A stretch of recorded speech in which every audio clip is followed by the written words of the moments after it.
And that's something I wasn't prepared for. So after I had my top surgery, I looked in the mirror and I still didn't look like the typical standard male form because there was this flat chest and these wavy hips, very much like an hourglass shape. And it was the worst feeling because I truly thought, well, I'll be free after this. And this is why I like to navigate dysphoria and body shame and to being body dysmorphic through a somatic and spiritual lens, not through a medical one. I'm not putting down medicine. I got top surgery. It changed my life in many ways. I'm not against surgical interventions of any kind or medicines. I think everyone should do whatever they want to do in this lifetime. I truly believe that. Um, what I personally refuse to be a part of is the medical model of handing you back your self-love. We think about corporations, we think about products, we think about pharmaceuticals. Since their beginning, there's been a story that says you're incomplete. Something is wrong with you. To be complete, to be right, to fit in again, to be valid, you need to pay us for this product, and now you can exist. Now you can belong. That's the spell. When we talk about capitalism and all the things we can't stand about it, that's the spell. That's the part we really can't stand. It's not making money. It's the idea that the product or the person behind the product holds the keys to your freedom. That's what I won't subscribe to. So when I think about my beautiful relatives who are gender dysphoric and and a gender dysphoric and body dysmorphic and have body shame, and I think of that tender feeling that I know very deeply and intimately when you don't feel like you belong anywhere in a room because of the way your body expresses, whether it's dysphoria or dysmorphia, right? Or just body shame in general. That tenderness is looking for an out. It's looking for someone to say, I can fix you. So I don't believe that handing our bodies over to surgeons and huge billion-dollar pharmaceutical companies to quote fix us or complete us is the end of the journey. I think it might be a part of it, but to go into that with the idea of being completed, that doesn't feel holistic to me because I have learned that no one can complete me. No one can make me valid. I can't even complete me because there's no such thing as being completed. There's no such thing. It doesn't exist. It's a construct. It's a puritanical concept. This idea that I'm finally done. I'm finally whole. That goes against the laws of nature. I look out of the forest as I'm speaking this, and it's a gorgeous, unfurling, fertile mess of life and death and destruction and disaster and beauty and compassion and trauma response and survival and extinction and regeneration. It's endless. It's an endless spiral. It's why I don't do circles. I like spirals. That's why my logo is a spiral. It's endless, right? So my relationship to my body is one of the most spiritual experiences human beings experience without even thinking about it. The fact that we can actually witness our body and have ideas about it rather than just being the body tells us so much about our makeup, that we are inhabiting these animals, these earth forms. But the we, the me, the I is this conscious witness that just kind of sees it and feels it and has ideas about it. It's not it, it's a separate entity, right? That's powerful. That's spiritual experience. There's that common phrase like I'm a spirit having a human experience. This is the somatics behind that. Try it with me right now. Take your hand, put it over your belly. Look how your belly responds to your hand. Just notice it. Does it soften suddenly? Does something open up? Rub it, maybe go in circles or spirals, feel what it's like. Notice the parts that respond to that touch. Maybe you hold your face. Maybe you lay your head back on a pillow. Your body is responding. It's not you. That's incredible. Why are we not applying this to these other three experiences? Body shame, body dysmorphia, gender dysphoria. When I can understand I'm not my body, What then comes online is the normality of dysphoria and dysmorphia. It's common to be dysphoric. It's common to be dysmorphic. I can't tell you the amount of men I have sat with, straight men, who have said to me, I was growing up and I didn't have a big penis, and I saw someone else's penis in the locker room was much bigger than mine. I just didn't feel like a man. That's a dysphoria. That's a moment where the way you think you're supposed to be expressing biologically isn't. The way you identify isn't actually true with your body. So it can go from that place all the way to, I don't want this penis at all. I'm supposed to have a vagina here. Either way, whatever spectrum it falls on, there's a conflict between what you expect should be happening, between how you identify, even how you feel spiritually, and the biology of your body, how your body's expressing itself.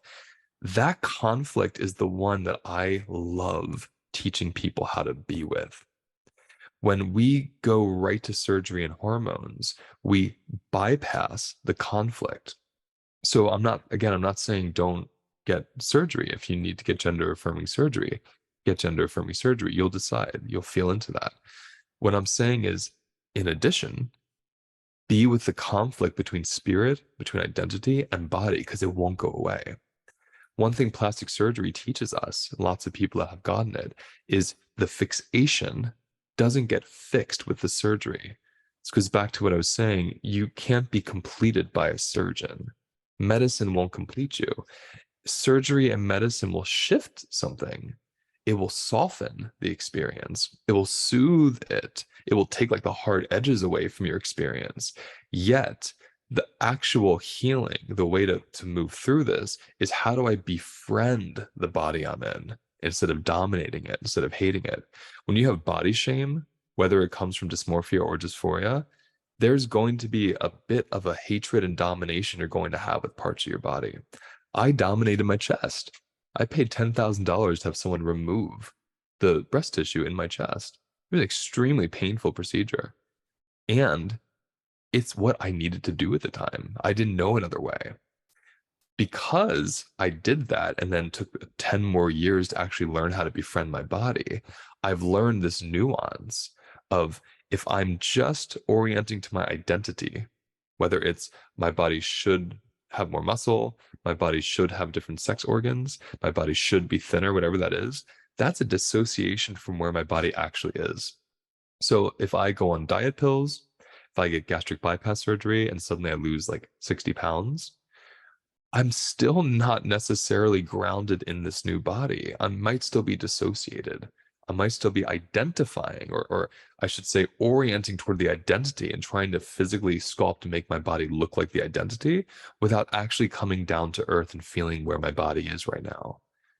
I can't tell you the amount of women I've worked with who are overweight and say the most horrible things about their bodies. And then once they do the somatic work of feeling into their body, they realize, this body actually feels quite good. I can't believe how hard I am on this body. Most of their pain came from their thoughts about their body, from what they inherited, from what they compared and looked at. I think of the colonization of many peoples and how successful it was because of religion, because religion was able to say, you know, land is your God right now, but actually God is in the sky, and God comes through me and through the church. So you have to show up, you have to pay, you have to repent, you have to give yourself to me, and then you can be whole with God. I see the same thing with surgery and medication. I love that I had top surgery. I do. I like the way my chest looks. I like that I moved through that period of my life. If top surgery was the thing that was going to heal my relationship to myself, that wouldn't be a good reason to do it. If it was just to not have breasts on my chest anymore, that's a good reason to do it.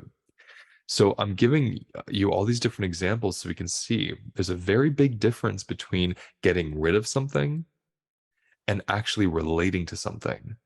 Because the habit, the practice that most of us go through when we're dysphoric or have dysmorphia or have any kind of shame, we've gone through a habit every day, hundreds of times a day, of looking at parts of ourselves and hating those parts, dissociating and numbing from parts of ourselves, not even feeling the parts, not even wanting to look at the parts. So when something takes that part away, whether it's surgery, medicine, whatever it is, dieting, whatever it is, when this part that you don't like suddenly leaves and you feel happy about yourself, that's a conditional self-love. That is going to be very temporary. It might last for a couple months, it might last for a couple years. Hell, it might last for 3 decades. I remember a few clients I worked with in their 80s. They had really incredible physiques. And then as they were aging, their physique started changing. So these were people that I would say 60 years of their life, they had zero body shame because as long as their body was sculpted, they felt okay.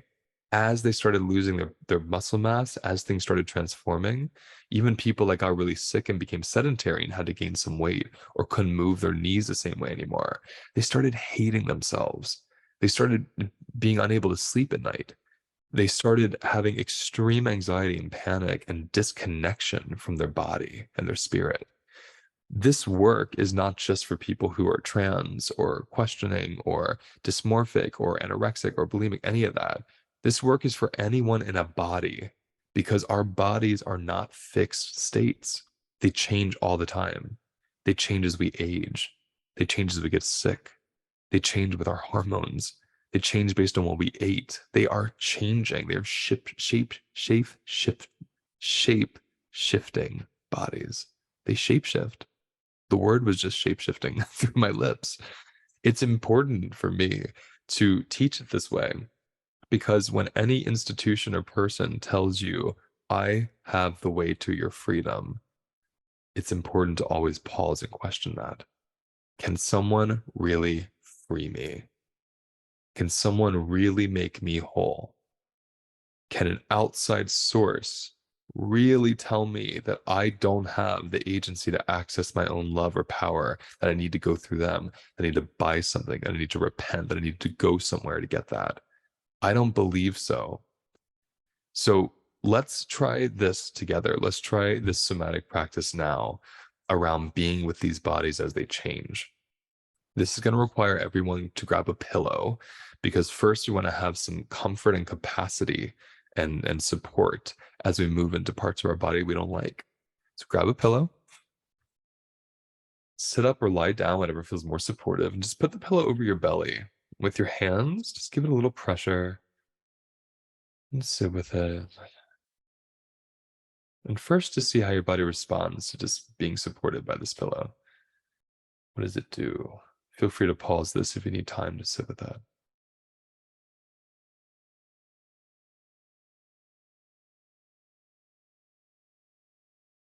And then as you're sitting with this and you're just feeling how it responds, I just want you to presence one place about your body that you don't like.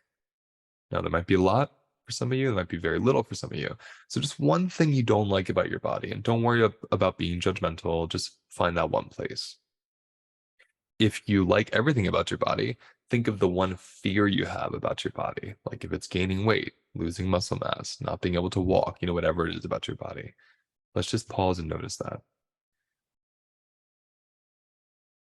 Now, I want us, as we're feeling into this place or this fear of something we don't like about our bodies, notice how your body responds to you not liking it.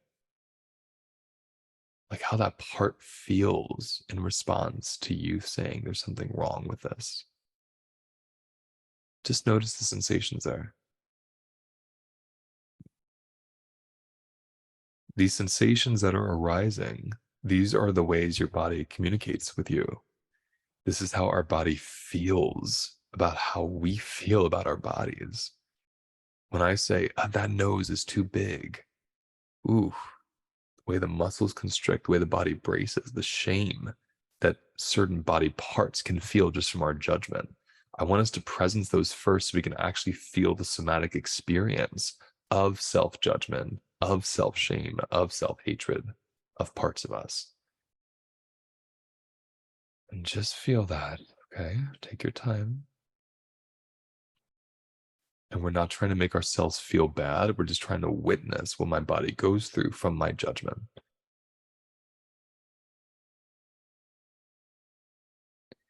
And now we want to stay connected to that place. So put your hand wherever that was, whatever body part that was, whatever place it was. Put your hand there just to say, I'm with you, I feel you, I'm not going anywhere.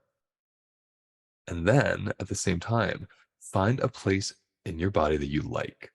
Now, there's two ways we can do this. One way is visually, be something you like about the way your body looks, or it can be you like the way your body feels. Okay. So I'm going to let you decide, and I'll walk you through both, but you decide which one works. Maybe both work. Look at yourself in the mirror right now. Look down at your legs, or your feet, or your hands, or your chest, or clothing you're wearing. Look at your face, like whatever you're going to look at. Just pick one thing you're like, I like that. That's nice. That's beautiful. That's interesting. And pause and see where you feel that. Like you look at your face, like, oh, I love my eyebrows.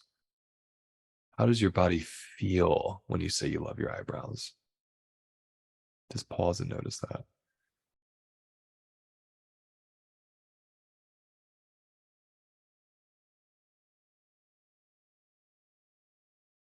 Now, feel your body and notice what place in my body feels pleasant right now. Sometimes you need to stretch to find that. Sometimes you need to stand or lay down or even use your hands and kind of touch all over and feel, oh, it feels good. If you're having a hard time with that, use the pillow, like feel the pillow prop up your neck and it feels good to be supported. Feel the neck. Put the pillow over the belly, feel how the belly feels with it. Maybe look around the room and look for something pleasant and notice where that something pleasant shows up inside of you. But identify and feel a place that feels pleasant right now. This is not about how it looks, this is about how it feels. What we're doing here is we're mapping out some resources.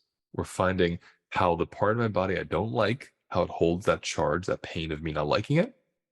Then we're feeling a place I do like and how that feels. Then we're feeling a place that just feels good. We're noticing there's a story, right? There's a complex, large story that's very diverse about our bodies, where there are parts we love, there are parts we don't love, and then there's parts that feel good. And sometimes the feel good is in the part we don't love. So let's go back to that initial place, the place you judge, the place you don't like, the place you fear is changing or has changed. Let's see what it's like to uncouple how we feel about it from how it feels on its own. So I want you to look at this place or feel this place you don't like and notice the first judgment that appears. What's the thought about it that makes it not okay? You can even use this prompt. This part of my body is not okay because whatever follows, and don't own it. Don't feel like you made this up. You didn't. Just whatever follows, write it down or feel it out. Okay.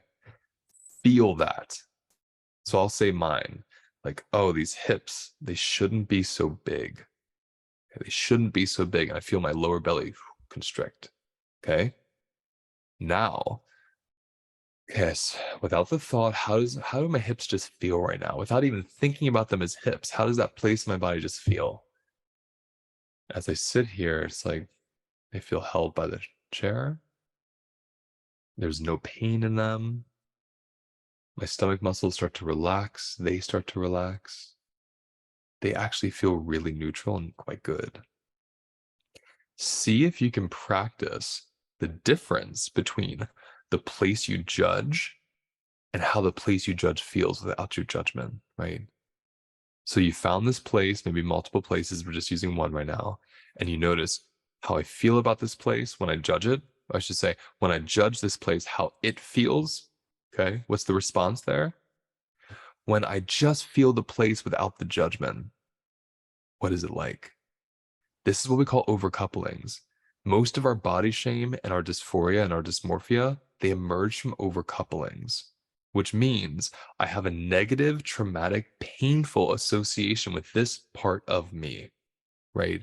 So what we tend to do in our society is we want to avoid or remove things that we don't like.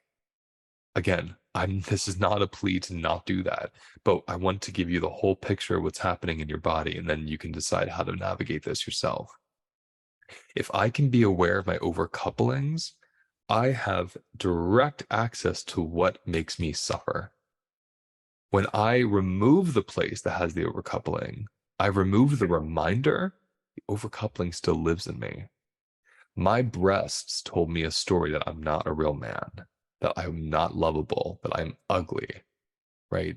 That I'm weak, that I'm less than. Those were all the stories. My breasts were removed. So when I looked in the mirror, my chest no longer told me that story, but that story lived in me still. It lived in my hips. It lived in my sexuality. It lived in how I spoke, how I moved. It found another place to live in. Overcouplings don't go away. It's like when you're in um, uh, multiple relationships and you say, oh, the pattern. It's always the same pattern with people, no matter who I'm with. It's because the overcoupling lives in your body. You can move away, someone can die, you can remove a part of your body. Overcoupling doesn't go anywhere. It only goes somewhere when we learn how to identify our overcoupling and then start uncoupling it. So as we close, this is one of the hardest somatic experiences, one of the hardest somatic practices to do because it's so complex. So take your time, really take your time. And I have a list, a specific list of practitioners that I have vetted. Many of them I've mentored. All of them have taken my 6-week course. And these practitioners I trust so inherently to help you navigate things like this and to help you with uncoupling. It's something that's very much easier to do when you have a therapist guiding you. And then eventually over time, you can learn to do it yourself. If you go to, it's not on my website, but if you email info@holisticlifenavigation.com, Evan can send you the list for my preferred practitioners if you want someone one-on-one to practice uncoupling with, especially around body shame. To sum this whole thing up, dysphoria, dysmorphia, body shame, they're all results of my body doesn't match how I think it's supposed to or how I've been told it's supposed to. We have agency in this lifetime. We can do whatever the hell we want. Okay. If you want to change something about your body, go for it. You want to diet, go for it. You want surgery, hormones, go for it. What I'm saying is if we aren't also applying a practice of self-relating, of unconditional loving by noticing what's overcoupled here, and by uncoupling, by removing the association with a certain part of my body, so I can just be with my body without identity and what I'm associating it with. If we don't practice that in addition to trying to change our bodies, the change that occurs will be conditional and it will be temporary, and it has an expiration date. And when the expiration date comes, all that pain and self-hatred and dysphoria and dysmorphia and shame comes flooding back in. This is my personal experience. It's the experience of many trans people I've worked with many people who are overweight, people who are disabled, people who are chronically ill. So many bodies go through this. This is an invitation to learn how to love and connect and practice being with parts of yourself you don't like, instead of just avoiding that practice by throwing out the parts you don't like. See where this takes you, see what it ignites in you, and let yourself just kind of follow what your body's ready to do next and see how this lands. Ooh. That's the end of today's episode. Now let's take a moment to notice where we feel the episode in our bodies. Close your eyes. Take a breath. And let whatever wants to come up, come up. And remember, those sensations hold the wisdom that we're looking for. If you want to go deeper, visit holisticlifenavigation.com.